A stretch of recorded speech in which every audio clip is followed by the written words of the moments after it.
So Jeremy, you've helped a lot of companies raise a lot of money. You've seen your clients be very successful. You've seen the ones that were learning opportunities, right?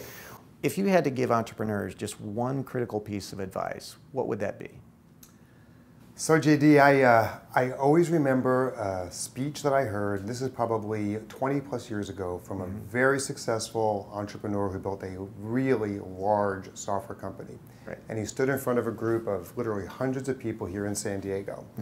And at this time he was an angel investor investing in companies, and he was talking about how does he pick companies to invest in. Right. And he said, I have one diligence question that determines whether I'm going to invest in the company or not. And that question is, would the person, the founder, rather be CEO or be rich?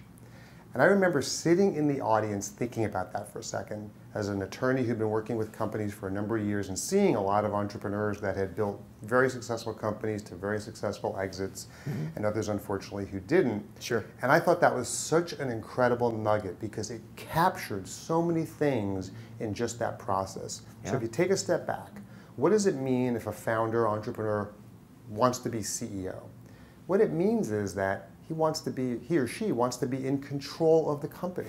They want to be the decision maker, they want to be the person who is making all the decisions, and if that's their number one goal, they're missing out on another very important goal, and that is getting rich, building a big, valuable business. Right. And unfortunately, those two things can sometimes be indirectly, competition as to whether or not you're going to be successful, making a lot of money if your focus is just on being CEO and containing and keeping control.